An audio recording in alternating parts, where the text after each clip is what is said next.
ਸਿਆਣੇ ਕਹਿੰਦੇ ਆ खुशियां वंडण ते दुगणियां हो जांदियां ने ते दुख वंडण नाल वो अद्धे रह जांदे ने। असीं तुहाडे दुख दे विच शामिल हाँ,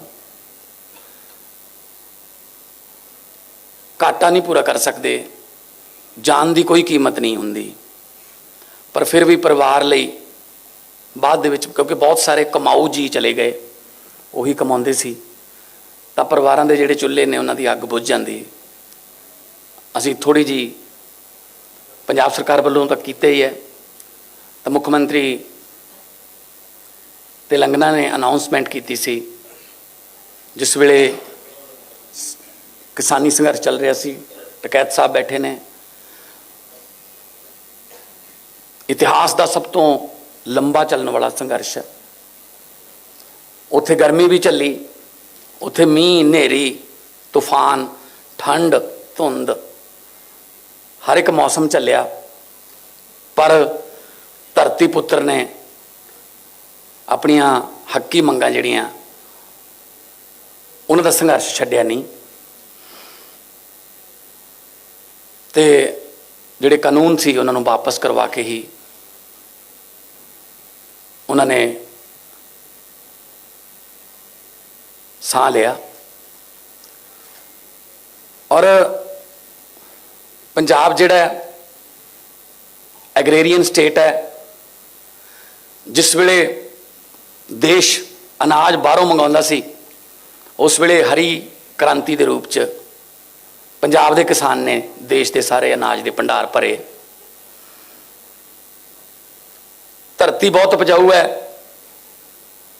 धरती शहीदां दी, पीरां फकीरां गुरुआं दी चरण छोह प्राप्त धरती है। कौम बहुत मेहनती है, सो इस करके जय जवान ते जय किसान जिहड़ा नारा सीगा वो अज जवानां दे भी परिवार ने ते किसानां दे भी परिवार ने। चंद्रशेखर राव जी, बहुत से परिवार ऐसे हैं, बहुत से जिनका एक भाई किसान है, दूसरा फौज में है, तो असली जय जवान और जय किसान आपको पंजाब में देखने को मिलेगा। और दुख उस वक्त होता था जब उन पर तरह तरह के आरोप लगाए जाते थे, ये तो देशद्रोही हैं, ये तो पता नहीं क्या हैं, ये तो आतंकवादी हैं। मतलब जिनके एक किसान ऐसा शहीद हुआ है जिसका बेटा उस वक्त बॉर्डर पे था। 26-26 साल के मुंडे भी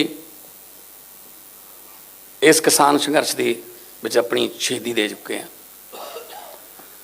सो अज 543 पंजाब के किसान मिला के 712 हरियाणे के, 4 परिवार गलवान घाटी के जिहड़े शहीद होए ने साडे जवान उन्हां दे ने। ते अज उन्हां नूं असीं याद करदे हां। उन्हां दा नाम जिहड़ा वो इतिहास च लिखिया गया कि जिस वेले बहुत वड्डा संघर्ष चलिया सी तां उन्होंने इस संघर्ष के दौरान शहीदियां पाईयां सी। खेती नूं असीं लाहेवंद धंधा बनाउण लई बहुत सारे 2 महीनों दे विच फैसले लए ने। पानी साडा धरती दा थल्ले चला गया बहुत, खास तौर ते मालवा बैल्ट जिहड़ी है, ते असी कोशिश कर रहे हैं कि वो पानी नूं भी बचाया जाए, नाल दी नाल खेती दे कई बदलवें रूप फसलों के उन्होंने भी इंट्रोड्यूस करिए। मैनू दसदियां खुशी हो रही है कि असी मूंगी वास्ते अपील की सी। इस बार 1,00,000 एकड़ के लगभग मूंगी जिहड़ी है वो बीजी गई है, तो सेंटर सरकार नूं असी अपील की सी कि MSP ते तुसीं मूंगी जिहड़ी है, क्योंकि देश मूंगी बाहरों इंपोर्ट करता, तो साडे कोले धरती इहो जी है कि मूंगी, सरों, बाजरा, सूरजमुखी जो मर्जी बीज लो। तो केंद्र ने भी साडी मंग मन्नी है कि वह 5000 मीट्रिक टन के लगभग MSP ते मूंगी जिहड़ी है उठाउणगे। हौली हौली फसलों नूं आपां बदल के ਧਰਤੀ ਨੂੰ ਬਚਾ ਲਾਂਗੇ। ਕਿਉਂਕਿ ਗੁਰੂ ਨਾਨਕ ਸਾਹਿਬ ਨੇ ਕਿਹਾ ਪਵਨ ਗੁਰੂ ਪਾਣੀ ਪਿਤਾ ਮਾਤਾ ਧਰਤ ਮਹਤ। ਪਵਨ ਹਵਾ, ਹਵਾ ਨੂੰ ਗੁਰੂ ਦਾ ਦਰਜਾ, ਪਾਣੀ ਨੂੰ ਪਿਤਾ ਦਾ ਦਰਜਾ ਤੇ ਧਰਤੀ ਨੂੰ ਮਾਤਾ ਦਾ ਦਰਜਾ। ਪਰ ਬਦਕਿਸਮਤੀ ਨਾਲ ਅਸੀਂ ਇਹ ਤਿੰਨੋਂ ਦਰਜੇ ਕਾਇਮ ਨਹੀਂ ਰੱਖ ਸਕੇ। ਸਾਡੀ ਹਵਾ ਵੀ ਦੂਸ਼ਿਤ ਹੋ ਗਈ, ਸਾਡਾ ਪਾਣੀ ਜਿਹੜਾ ਉਹ ਵੀ ਗੰਦਲਾ ਹੋ ਗਿਆ, ਸਾਡੀ ਧਰਤੀ ਵੀ ਸਪਰੇਆਂ ਕਰ ਕਰਕੇ ਅਸੀਂ ਜ਼ਹਿਰੀਲੀ ਕਰ ਲਈ। ਇਹ ਤਿੰਨੇ ਦਰਜੇ ਆਪਾਂ ਮਿਲ ਕੇ, ਸਾਰੇ ਤੁਹਾਡੇ ਸਹਿਯੋਗ ਤੋਂ ਬਿਨਾਂ ਕੁਝ ਨਹੀਂ ਹੋਣਾ, ਮਿਲ ਕੇ ਆਪਾਂ ਇਹ ਤਿੰਨੇ ਦਰਜੇ ਕਾਇਮ ਕਰਨੇ ਆ। ਪੰਜਾਬ ਨੂੰ ਦੁਬਾਰੇ ਰੰਗਲਾ ਪੰਜਾਬ ਬਣਾਉਣਾ। ਇਸ ਸਬੰਧ ਵਿੱਚ ਅਸੀਂ ਫੈਸਲੇ ਲੈ ਰਹੇ ਹਾਂ ਬਹੁਤ ਸਾਰੇ। ਡਾਇਰੈਕਟ ਬਿਜਾਈ ਝੋਨੇ ਦੀ, ਉਹਦੇ ਵਾਸਤੇ ਅਪੀਲ ਕੀਤੀ। 1500 ਰੁਪਇਆ ਪਰ ਏਕੜ ਸਰਕਾਰ ਵੱਲੋਂ ਦੇਵਾਂਗੇ। ਬਹੁਤ ਸਾਰੇ NRIs ਨੇ, ਬਹੁਤ ਸਾਰੀਆਂ ਇੱਥੇ ਸੰਸਥਾਵਾਂ ਨੇ ਤੇ ਬਹੁਤ ਸਾਰੇ ਜ਼ਮੀਨ, ਵੱਡੀਆਂ ਜ਼ਮੀਨਾਂ ਦੇ ਮਾਲਕਾਂ ਨੇ, ਉਹਨਾਂ ਨੇ ਵੀ ਅਨਾਉਂਸ ਕਰਤਾ। ਕਿਸੇ ਨੇ ਕਿਹਾ ਮੈਂ 3000 ਰੁਪਇਆ ਠੇਕਾ ਘਟਾ ਲੂੰਗਾ ਜੇ ਸਿੱਧੀ ਬੀਜੋਗੇ। ਕਿਸੇ ਨੇ NRI ਨੇ ਕਿਹਾ ਮੈਂ 2000 ਰੁਪਇਆ ਠੇਕਾ ਘਟਾ ਲੂੰਗਾ। ਤਾਂ ਕਿਸਾਨ ਜਿਹੜਾ ਕਰਜ਼ਈ ਹੋ ਗਿਆ, ਕਰਜ਼ੇ ਚੜ੍ਹ ਗਏ, ਅੱਗੇ ਦੀ ਅੱਗੇ ਵਿਆਜ ਤੋਂ ਵਿਆਜ, ਵਿਆਜ ਤੋਂ ਵਿਆਜ ਲੱਗੀ ਜਾਂਦਾ। ਤਾਂ ਜਦੋਂ मैं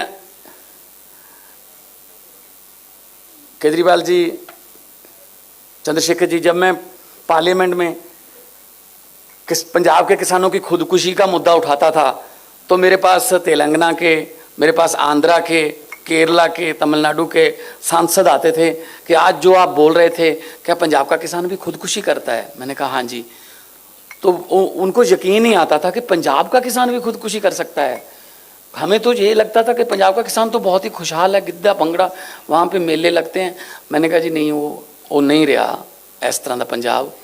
कुछ माड़े फैसले सरकारां दे होए, मारां कुदरतियां पईयां कई, तां जिहड़ा किसान है, अन्नदाता जिहड़ा है वो भिखारी बना के रखता।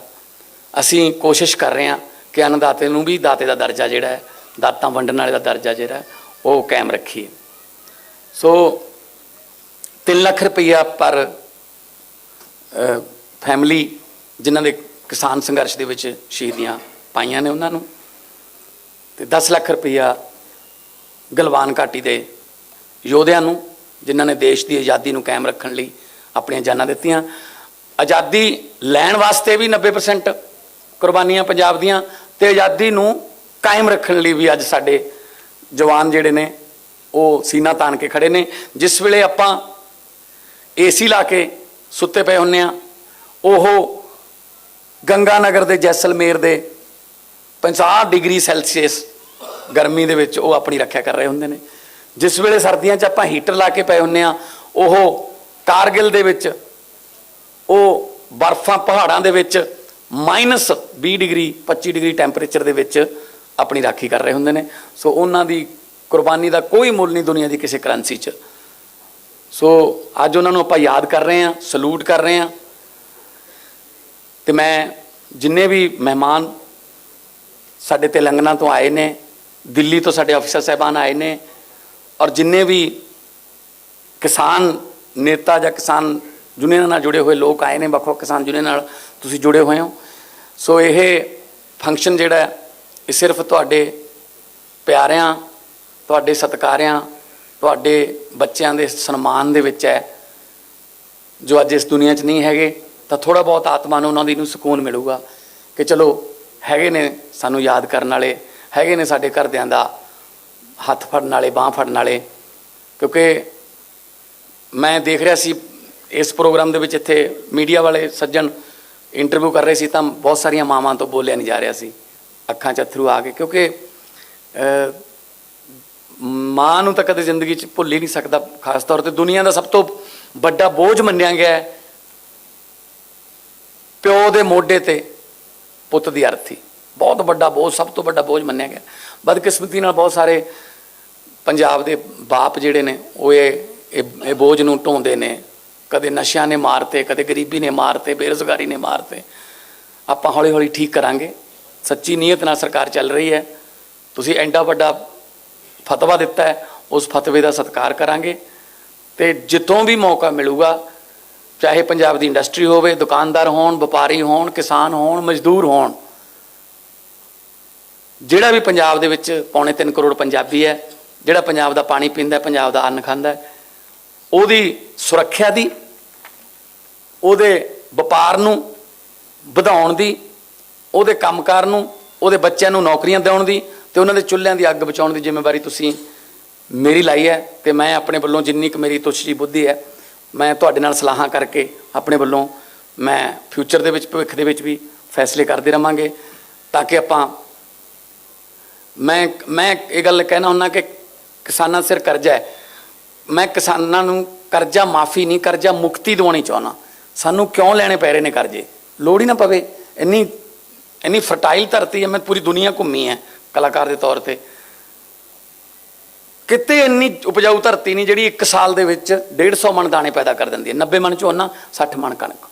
ਹੁਣ ਤਾਂ ਮੂੰਗੀ ਵਿੱਚ ਆ ਗਈ, ਉਹ ਵੀ ਵਿੱਚ ਹੀ ਆ ਗਈ।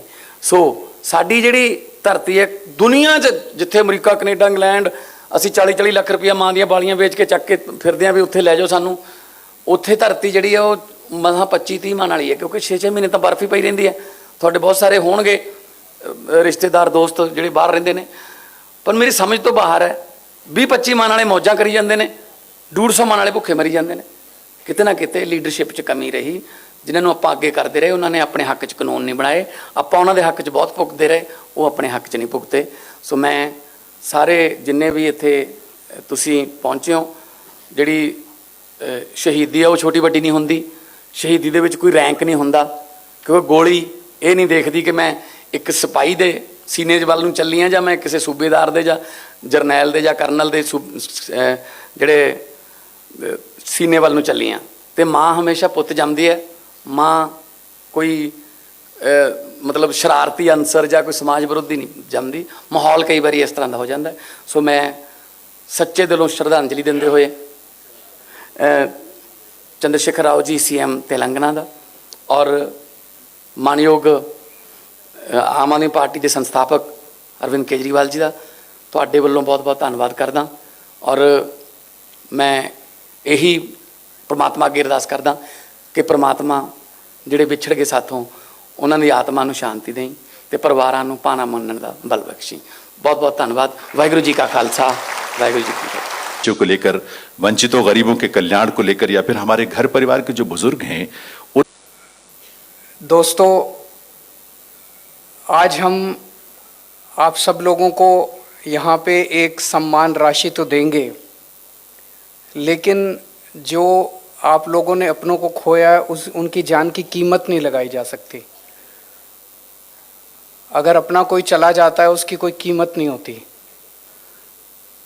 आज इस सम्मान राशि को देने का केवल एक ही मकसद है। हम आप सब लोगों को ये कहना चाहते हैं कि पूरा देश आपके साथ है।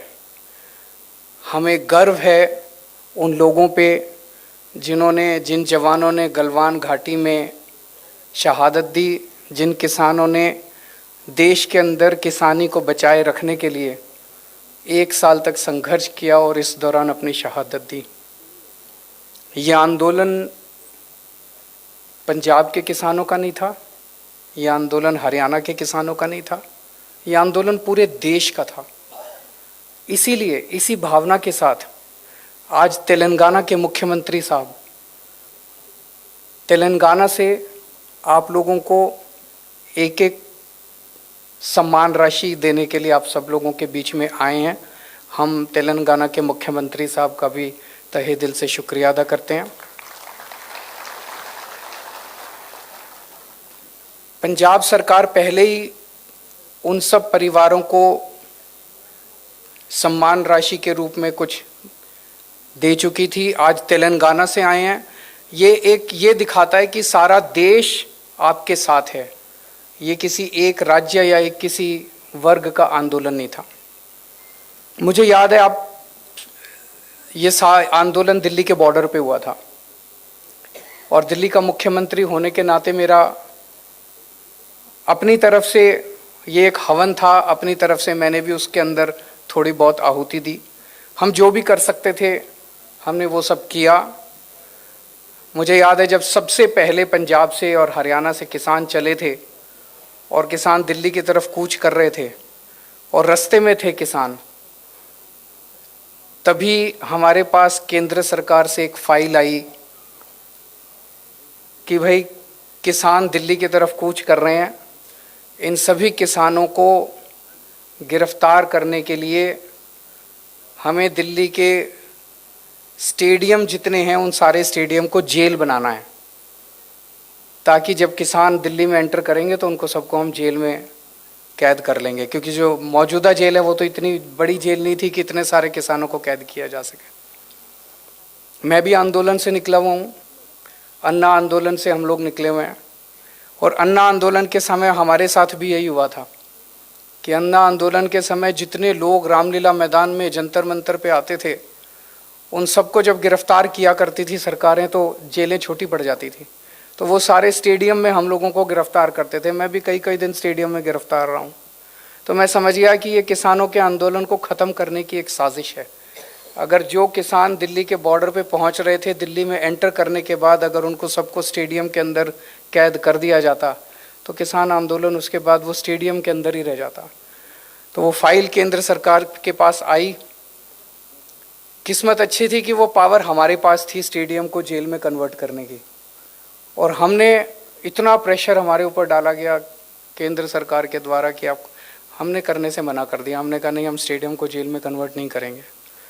और उसके बाद इतनी ज़्यादा नाराज़ हुए सब लोग, लेकिन हम किसानों के साथ खड़े रहे।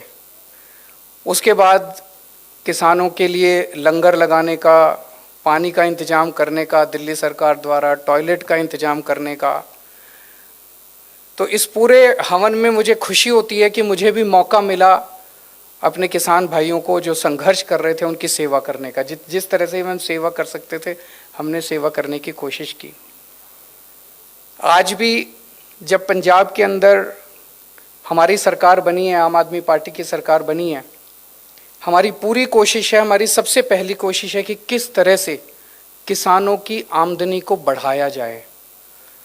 हम पूरी तरह से इस नतीजे पे पहुंचे हैं कि जब तक किसानों की आमदनी को नहीं बढ़ाया जाएगा, किसानों की आय को नहीं बढ़ाया जाएगा, किसान देश के अंदर हमेशा दुखी रहेगा, आत्महत्या करता रहेगा, कर्जे में डूबा रहेगा, घर में कोई बीमार हो जाएगा उसके लिए कर्जा लेगा और कर्जे की साइकिल के अंदर डूबा रहेगा और आत्महत्या करता रहेगा। मुझे बेहद खुशी है कि पंजाब के जो नए मुख्यमंत्री हैं मान साहब, ये भी किसानी के बैकग्राउंड से आते हैं, और इसीलिए पिछले कुछ दिनों के अंदर इन्होंने जो निर्णय लिए, एक निर्णय लिया कि अभी जब तक अगली फसल नहीं उगाते तब तक एक मूंगी की फसल उगा लेते हैं, और मूंगी के ऊपर पंजाब सरकार एमएसपी देगी। ये एक ऐसा व्यक्ति निर्णय ले सकता था जो ज़मीन से जुड़ा हुआ है, जिसे किसानी के बारे में पता है, और एक ऐसा व्यक्ति निर्णय ले सकता था जो कि किसानों के साथ खड़ा है। ये पहले वाली सरकारें भी ले सकती थी, लेकिन मान साहब ने यह निर्णय लिया कि मूंगी के ऊपर एमएसपी दी जाएगी। दूसरा निर्णय लिया कि जो डायरेक्ट सीडिंग करेंगे उन सब लोगों को 1,500 रुपये एकड़ के हिसाब से उन लोगों को सहायता दी जाएगी। आने वाले समय में भी बहुत सारे ऐसे निर्णय हम लेना चाहते हैं जिससे किसानी को एक पंजाब के, दिल्ली के अंदर हमने जितने काम किए, आज दिल्ली के स्कूलों के बारे में खूब चर्चा होती है कि खूब शानदार स्कूल बन गए, दिल्ली के अस्पतालों की खूब चर्चा होती है, दिल्ली के मोहल्ला क्लिनिक की खूब चर्चा होती है, दिल्ली की बिजली की खूब चर्चा होती है। वो सारे काम भी करेंगे यहाँ पे, पंजाब के स्कूल भी ठीक करेंगे, पंजाब के अस्पताल भी ठीक करेंगे, पंजाब में मोहल्ला क्लिनिक भी खोलेंगे, बिजली भी फ्री, सारे करेंगे। पंजाब के अंदर किसानी एक बहुत बड़ा मुद्दा है, तो हमारा मकसद है कि जैसे दिल्ली में हमने बिजली, शिक्षा, स्वास्थ्य, बिजली को मॉडल बनाया, ऐसे पंजाब के अंदर किसानी को भी आपके साथ मिलकर एक मॉडल के रूप में पूरे देश नहीं पूरी दुनिया के सामने प्रस्तुत किया जाएगा। आज एक वकील का बेटा वकील बनना चाहता है, एक फिल्म एक्टर का बेटा फिल्म एक्टर बनना चाहता है, डॉक्टर का बेटा डॉक्टर बनना चाहता है, लेकिन किसान का बेटा किसान नहीं बनना चाहता, क्योंकि किसानी फायदे का धंधा नहीं बचा, फायदे का सौदा नहीं बचा। मुझे पूरा यकीन है कि हम लोग पंजाब के अंदर ऐसा मॉडल तैयार करेंगे कि किसान का बेटा बड़ा होकर कहेगा पिताजी मुझे भी किसान बनना है, मुझे किसी और धंधे के अंदर नहीं जाना है। और मुझे पूरा विश्वास है कि पंजाब के 3-3.5 करोड़ लोगों के साथ मिलके हम ऐसे मॉडल को तैयार कर पाएंगे और ऐसे मॉडल को लागू कर पाएंगे। मैं ऊपर वाले से प्रार्थना करता हूँ कि जो जो लोग शहीद हुए उन सब लोगों को भगवान उनकी आत्मा को शांति दे, अपने चरणों में स्थान दे, और आप सब लोगों को इस लॉस को बर्दाश्त करने की शक्ति दे। बहुत बहुत शुक्रिया।